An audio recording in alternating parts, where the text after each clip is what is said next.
Daddy. Sabi pa nga niya, hello daw eh. It's a long day for me. Papahinga muna ako, ha? Ma, can you get me a webcam? Para saan? Kasi, sabi ni Daddy, para magkakakitaan daw kami when we chat. Para mas maganda, it will be just like we're talking in person lagi. Sige. Okay. Thank you.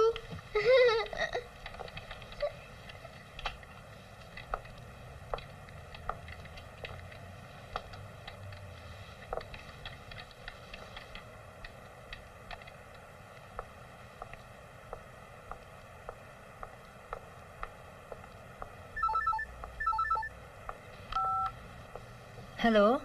Jigs? Madam, May balita na? opo. Kaya lang di kinagat ang offer natin eh. Mas pinili nila yung label sa China. Baka hindi pa para sa atin. Meeting tayo bukas. Bye.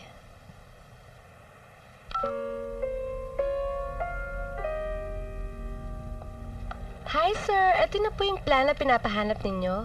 Good! Paki-spread mo na lang sa table. Okay. Thank you, sir. Sir, yung kamay nyo. Masarap ba? Nakikiliti ka ba? Sir, walang ganyanan. Sir, ano ba? I may be cheap, but I'm not easy. Buti sana kung type ko kayo eh. Pangit! Goodbye! Wait lang ha, tatawagin ko si Mommy. Kiss mo na. Yan, sarap. Okay. Mami! Oh, ingat ka, baka mahulog ka. Ma! Ma! Ma! Ma! Kausapin daw kayo ni Daddy. Akala ko ba susundin ka lang niya? Ma! Gusto niya kayong kausapin. Wala kaming dapat pag-usapan. Anong wala? Meron! Ako!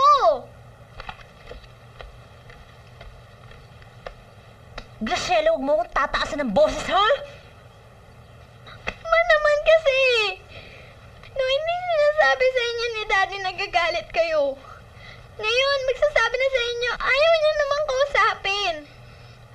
Why don't you just tell us straight na ayaw niyo? Huwag niyo na kami pahirapan. Ako pa nagpapahirap sa inyo ng daddy mo, ha? That's new! Eh siya nga itong walang kahirap-hirap sa'yo. Ang sarap ng buhay niya. Sige, magbakasyon ka! Kung gusto mo, doon ka na! Di naman yun, May. Gusto ko na naman mabakasyon kala Daddy. Man naman. Sige, paghintayin mo yung tatay mo. Kakausapin ko na. Nakakahiya naman para hindi na kayo mahirapan. Masyadong matagal yun. 2 weeks lang, reasonable na yun, di ba? Okay, fine. 2 weeks. Tapos hayaan natin si Gail mag-decide if she wants to stay. Stay? I mean, extend her stay. Raya, ano ka ba? First time nilang mamimit yung mga kapatid niya doon.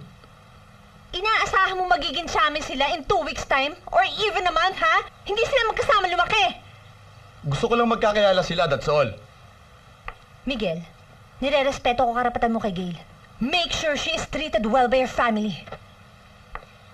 Nakakainsulto ka na. Kung magsalita ka, para ikaw lang magulang ni Gail.